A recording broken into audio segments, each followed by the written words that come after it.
It's Pastor Katie Daly here from First United Church of Christ in Richmond, Michigan. And it's been a really long time since I came down from the pulpit and sat with the people in the storytelling mode. So today, because we have the reading from Esther, which we only hear from her in the Common Lectionary a couple times in 3 year cycle, I thought we would tell and retell the story of Esther once again. But first, let me remind you that in this time in our country, we are in the midst of a lot of hate crimes going on.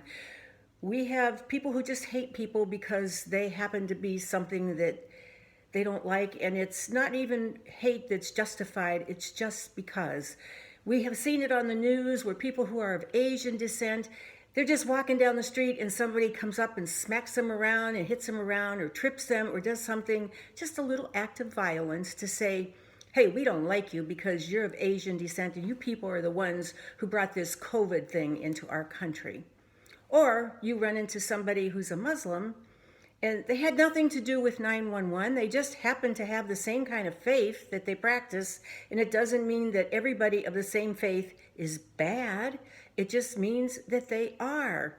And so we have this time of struggle going on in our country where we're not so sure of who we like and who we don't like and what we have and what we don't have. And today in the story of Esther, we start with a big party that is going on. The king has decided to throw a party for all of his male friends. And this party has already been going on. This is the 7th day of nothing but binge drinking and eating. And they're all drunken, in a drunken stupor. And he sends for the queen. He asks people, his men, to go and find the queen and tell her to come and wear her beautiful crown and show off her beauty to everybody that's at the party. Well, the men who were sent to go and tell the queen of the request came back and said, she says no, she's not coming. She doesn't want to have anything to do with your party. And everybody in the party is all of a sudden, well, look at this. The wife of the king is not going to honor the king. What's going to happen when our wives hear this story and we want them to do something? They're going to say, no, Queen Vashti didn't do it, so why should we? She needs to be out of here. Let's get rid of her. And so the king decides to banish her from the kingdom. But then there's a problem. He says, so what am I supposed to do about a queen now? And all the men that are his head honchos that surround him, who are his good buddies, say, well, we know what we'll do. We will look for all the virgins in Persia. We will make sure that they are brought to the kingdom, to the palace.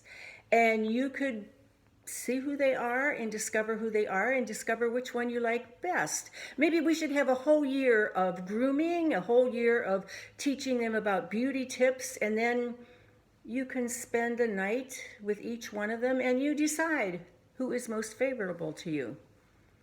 And so that is what they do.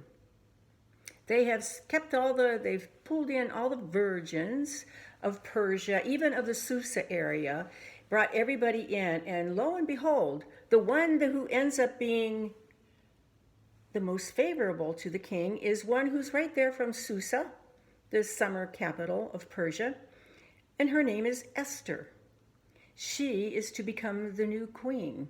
Well, Esther has been raised by Mordecai, who is really her guardian, and so because she is taken to the palace for all of this time, Mordecai has gone along too, not because he's with her, but he goes because he wants to see if everything's okay with her. So day after day after day, he stands outside of the palace, is shifting notes back and forth, saying, how are you? What are you doing? What can I do for you? Is there anything going on? Just keeping tabs, because he practically adopted her because she had no parents, and she was his niece. And so Mordecai would stand on the edge of the palace day after day after day and just waiting to hear from Esther and sending little notes however he could to make sure she was okay. But one of the times when he was standing there paying attention to all that was going on, he overheard them talking about a plan to assassinate the king. And so in that plan, he was like, I gotta let Esther know about this so she can tell the king. And so he does. And he makes sure that the king is saved. And because of that, he is put into the royal documents to be recognized. And so they put it in that Mordecai, the Jew, saved the king. Well, as time passes on, we find out that the king has a special person who's always around him. He's the head favorite, the man who goes before the king and does everything for the king. And his name is Hayman. And Hayman likes to be around the king all the time, and he just wants to be around the king. He does everything to please the king, or it's so we are led to believe. And it so happens that after he has been there for a while, and after this assassination attempt has been failed, Hayman has become really in favor with the king. And the king's talking to him, and he says, hey, you know, Hayman, you've been such a loyal partner to me. Is there anything I can do for you? And of course, Hayman's like, ooh, this is my chance. And he says, yes, I would like it so that whenever I'm in the presence of the people, everybody has to bow to me. And so the king issues this kind of awe that anytime Hayman is around, everybody is to bow to him. And so when he's outside one day and he's walking by, everybody is bowing to him, except when he comes in front of Mordecai. And Mordecai just stands there very tall. And the men that are surrounding Hayman say, don't you know what you're supposed to do? You're supposed to bow to him. And he just looks at them and he says, no, I am a Jew. Well, Hayman is furious over this, and he goes right back to the king and he says, you know, we have a group of people here, one group. They will not assimilate into our culture and our ways, and you need to do something about it. And the king, of course, is like, this is his best buddy. He says, well, here's my signet ring. You can make an edict. And so sure enough, he goes and he sets in and makes an edict that, on the 12th month, on the 13th day, everybody is allowed to attack these people, kill them, take everything that they own, claim it for yourselves. The edict is there.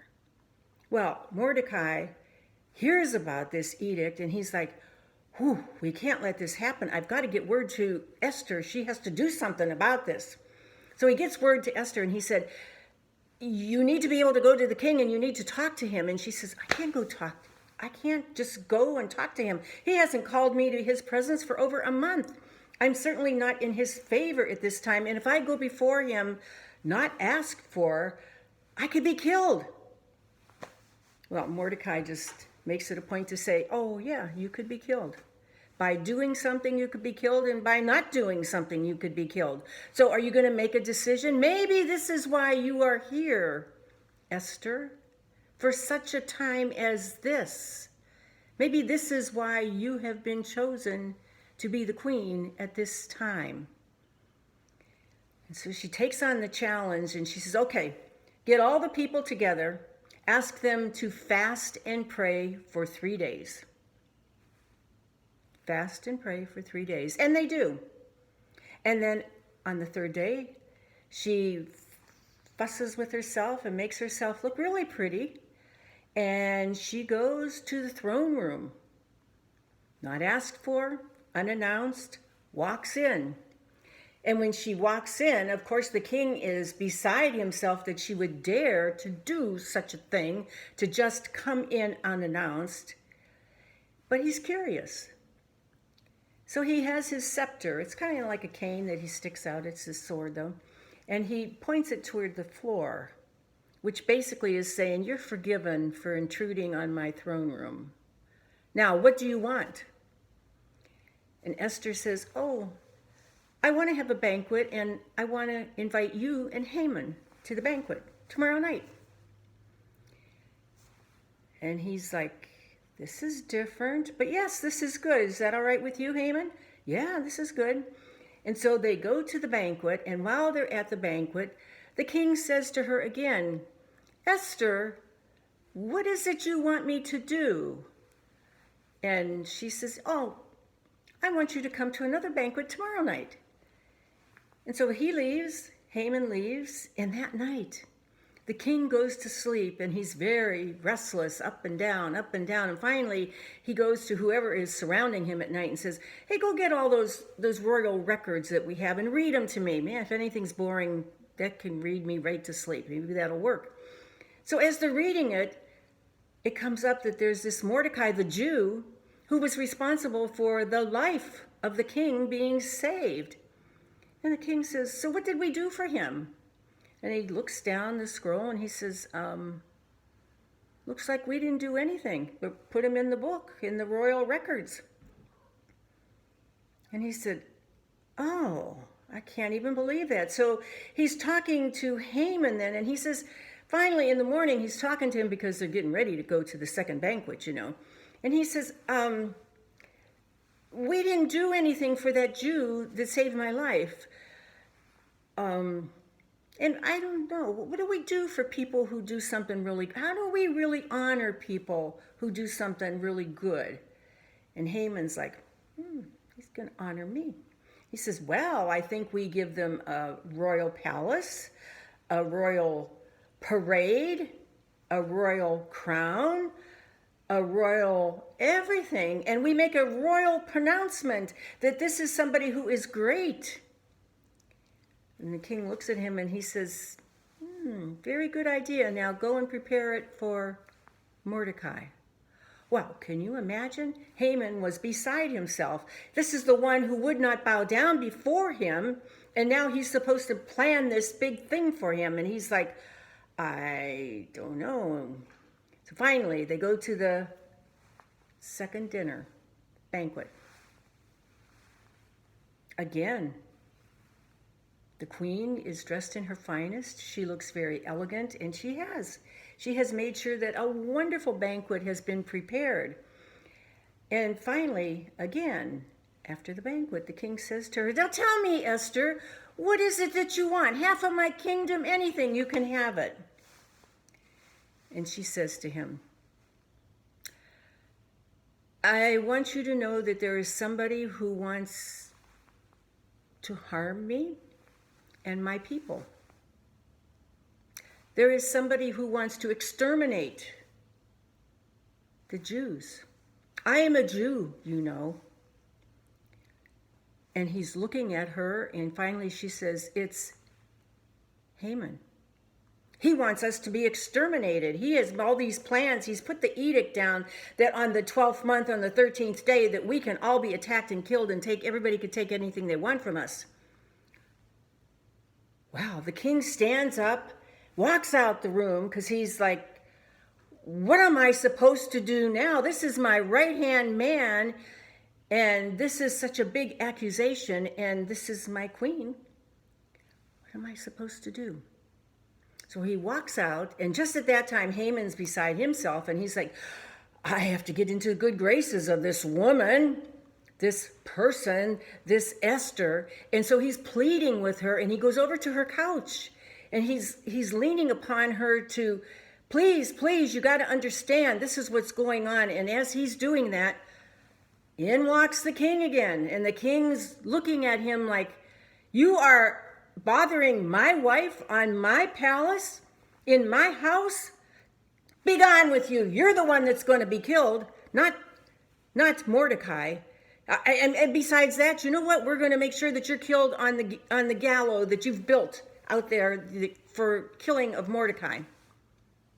And so Hayman is taken out, and Hayman is put to the gallows along with his 10 sons. And so in this story, as it unfolds, it's craziness all the way around as the story, just one thing after another, one thing more horrible than another. Everything that is happening is just changing one thing after another. And it's like when Mordecai said, I am a Jew, nothing more had to be said. He was a Jew, and he knew something had to be done. And he goes to the queen, and she says, I can't go to the king. I'll be killed. And he basically says, and deliverance will come somehow. We're not told how. We're not told why they fast and pray, only that it's supposed to be done. And in this book, the name of God is never mentioned, only implied. So, deliverance how? Pray and fast why? To whom? Why? And what do you do? And what do you want, Esther? What do you want me to do? Her answer was, I want to live, and I want my people to live. And she explains about Hayman. And then we know how the story goes. And so on that day, because it was an edict, something was going to happen. However, after the king was informed of all that Hayman had done and what was happening, Mordecai and Esther got together and they were allowed to amend the edict that was made by Hayman. And they amended it in such a way that any Jew that was attacked was allowed to fight back. And they were allowed to kill that person and take anything they had. But they did not take anything that the other people had. All they wanted was to defend themselves. And to defend themselves they did. And so here we have in this story what is repeated and celebrated every year in the Jewish faith. It's the fact that somebody wanted to exterminate all of the people, but they were saved. And this event is commemorated, always.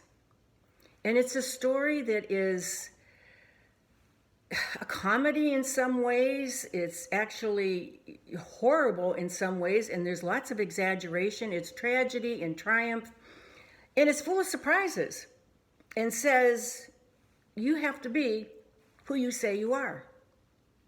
Be who you say you are. And there is truth in this story, that sometimes the government must take a stand and really is responsible for the treatment of minorities, such as what's going on with anti-Semitism that's going on in the world today, and the accusations that go to the Asians and to the Muslim men especially. They're called terrorists just because. And then we have the situation where some males think they have to always be in control over women and women's bodies. And we learn in the story that this Jew knew where the loyalty belonged. And loyalty is only to God. God only. And it's implied because God is not called by name. So they fast and they pray to whom? Appealing to whom? Deliverance will come by another source? What is he referring to? And so you have people who are put into a pagan empire, but they know that even though they are not the people who belong there, they are to be good citizens. Even if you don't even like the king, like Mordecai, he heard what was going on in the assassination attempt, and he did something about it, even though he didn't like the king. He didn't let it happen. He was in a foreign country. He wanted to be a good citizen. And he knew that their values, all our values, come from God, and we got to live by that. And there's one more thing in this story. Each and every one of us has a purpose. God can use you, and God can use me, and God counts on our courage and loyalty now, for such a time as this. If we could only be like Esther, recognizing what our purpose is, how God can use us, and have the courage and the loyalty now to be as we need to be for such a time as this. And the people said, Amen.